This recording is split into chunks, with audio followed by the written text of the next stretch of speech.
આજે સત્યની જીત થઈ છે. નહીં, એ જ લોકોનો પ્રેમ ને લાગણી હર હંમેશ રહી છે. એટલે સત્યને પરેશાન છે પણ પરાજિત નથી. કાયદાથી ઉપર કાંઈ હોતું નથી. એટલે કાયદાનો જે કાંઈ કોર્ટનું પાલન હશે એ અમારા માટે કોર્ટનો આદેશ શિરોમાન્ય હશે. નહીં, લોકોનો પ્રેમ આજથી નહીં, મારા પેઢી દર પેઢી મારા પરિવાર માટે રહ્યો જ છે. મારી વાત હોય કે મારા પપ્પાની વાત હોય.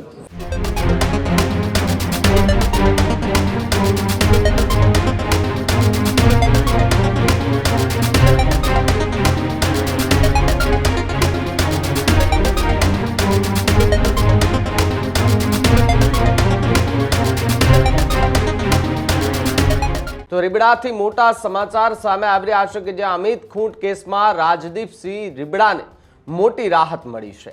લાંબા સમયથી રાજદીપસિંહ જાડેજા જેલની અંદર બંધ હતા. અમિત ખૂંટ કેસમાં રાજદીપસિંહે સરેન્ડર કર્યું હતું, ત્યારે 84 દિવસ બાદ જુનાગઢ જેલમાંથી રાજદીપસિંહ રીબડા જે છે તે બહાર આવ્યા છે. નિવેદન પણ આપ્યું હતું ને આખરે સત્યની જીત થઈ છે તેવી વાત રાજદીપસિંહ જાડેજા કહેતા દેખાયા છે. કાયદાથી ઉપર કાંઈ ન હોવાની વાત એવી પણ કરી છે. કોર્ટના આદેશ એ શિરોમાન્ય હશે તેવી વાત રાજદીપસિંહ જાડેજા કરતા દેખાયા છે. ત્યારે લોકોનો પ્રેમ અમારી પેઢી દર પેઢી રહ્યો હોવાની વાત પણ રાજદીપસિંહે કરી છે. અમારા પરિવારને ન્યાય અપાવવા જે લોકો ભેગા થયા તેમનો હું આભાર માનું છું તે પ્રકારની વાત કરવામાં આવી. જ્યારે સત્ય પરેશાન છે પણ પરાજય નહીં તેવી વાત પણ રાજદીપસિંહ રીબડાએ કરી છે. સેશન્સ કોર્ટ જે જામીન આપ્યા તેની કોઈ શરતોનો ભંગ નહીં થાય તેવી પણ વાત જે છે તે રાજદીપસિંહ જાડેજા કરતા દેખાયા. આ ષડયંત્રમાં જે હશે એને કુદરત એ પહોંચશે તેવી પણ વાત કરતા રાજદીપસિંહ જાડેજા જે છે તે કરતા દેખાયા છે.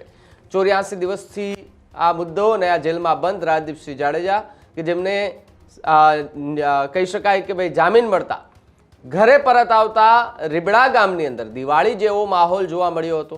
ફટાકડાની આતશબાજી જોવા મળી હતી.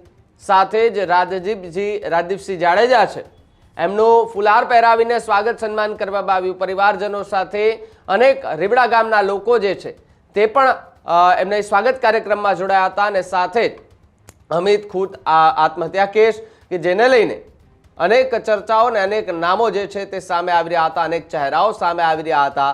સુસાઇડ કેસમાં અનિરુદ્ધસિંહ જાડેજા અને રાજદીપસિંહ જાડેજાનું નામ હતું. તે બાદ શંકાના દાયરામાં રહેલા બંને રાજદીપસિંહ રીબડા અને અનિરુદ્ધસિંહ જાડેજા ફરાર થઈ ચૂક્યા હતા એવી પણ વાત સામે આવી હતી. ત્યારબાદ પહેલા પિતા જે છે રાજદીપસિંહ જાડેજાના જે પિતા છે અનિરુદ્ધસિંહ જાડેજાએ સરેન્ડર કર્યું. ત્યારબાદ રાજદીપસિંહ જાડેજાએ સરેન્ડર કર્યું. સરેન્ડર કરતાની સાથે જ બંને જે અલગ અલગ જે કેસ હતા તેની અંદર તેમને જેલની અંદર ધકેલી દેવામાં આવ્યા હતા. કોર્ટની અંદર કેસ જે છે તે ઘણા લાંબા સમયથી ચાલી રહ્યો હતો અને આખરે જે કોર્ટ છે તેના દ્વારા ફેસલો કરવામાં આવ્યો કે આ અમિત ખૂંટ આત્મહત્યા કેસની અંદર જે રાજદીપસિંહ જાડેજા છે એમને જામીન આપવામાં આવ્યા હશે. જામીન મળતાની સાથે તે જુનાગઢ જેલમાંથી બહાર આવે છે અને બહાર આવતાની સાથે ત્યાંથી સીધા રીબડા જવા માટે રવાના થાય છે. જુનાગઢની જેલ બહાર મોટી સંખ્યામાં લોકો અને એમના સમર્થકો જે છે તે ઉમટી પડ્યા હતા. જેવા રીબડા ગામ પહોંચે છે તો ત્યાં પણ મોટી સંખ્યામાં સમર્થકો જે છે એ પહોંચી ગયા હતા. એમને સ્વાગત સન્માન જે છે તે કર્યું હતું. ત્યારબાદ પ્રતિક્રિયા પણ જે છે તે રાજદીપસિંહ જાડેજાએ આપી હતી. શું કહ્યું હતું રાજદીપસિંહ જાડેજાએ જેલમાંથી છૂટ્યા બાદ? સાંભળીએ પહેલા. આખિરમાં સત્યની જીત થઈ છે અને જે કાંઈ કાયદાથી ઉપર કાંઈ હોતું નથી. એટલે કાયદાનો જે કાંઈ કોર્ટનું પાલન હશે એ અમારા માટે કોર્ટનો આદેશ શિરોમાન્ય હશે. વધારે કાંઈ નથી કહેવાનું. મોટી સંખ્યામાં સમર્થકો તમારા આવ્યા છે, એના વિશે શું કહેવું? આટલું ભવ્ય સ્વાગત કરવામાં આવ્યું. નહીં, લોકોનો પ્રેમ આજથી નહીં, મારા પેઢી દર પેઢી મારા પરિવાર માટે રહ્યો જ છે. મારી વાત હોય કે મારા પપ્પાની વાત હોય. અને હર હંમેશા પ્રેમના કારણે જ અમે આવા કપરા સમયમાંથી આરામથી નીકળી ચૂક્યા છીએ.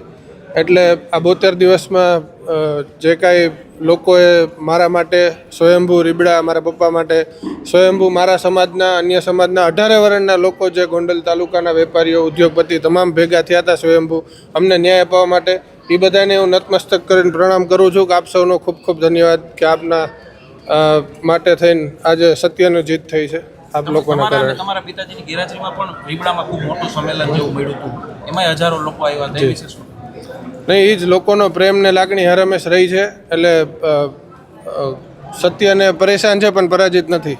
એટલે જી જે કેસને લઈને તમે ગયા હતા જેલમાં, જેને લઈને એ કેસનું મેં કીધું એમ કે આજે સેશન કોર્ટે મને શરતી જામીન આપ્યા છે, એનું ખૂબ અમે પાલન કરશું, કોઈ પણ શરત ભંગ ન થાય અને એનું ખૂબ કાળજીપૂર્વક અમે પાલન કરશું. અને આવીને આવી જ રીતે કોર્ટ ઉપર ભરોસો છે, ન્યાયપાલિકા ઉપર અમને ભરોસો છે કે હજી આગળ જતાં પણ અમારો વિજય થશે. સત્ય પરેશાન છે, પરાજિત નથી, મેં તમને કીધું એમ. પ્રદીપસિંહ, અનિરુદ્ધસિંહે કીધું હતું કે જે પ્રમાણે આખું ષડયંત્ર રચવામાં આવ્યું હતું, તમને કોણ લાગે છે આની પાછળ કોણ છે? એ તો ભગવાનને ખબર ભાઈ. હું ડાયરેક્ટ એમાં કોઈનું ટિપ્પણી કરવાવાળો માણસ નથી. જે હશે એને કુદરત એને પહોંચાડશે ભાઈ. જય માતા, જય માતા.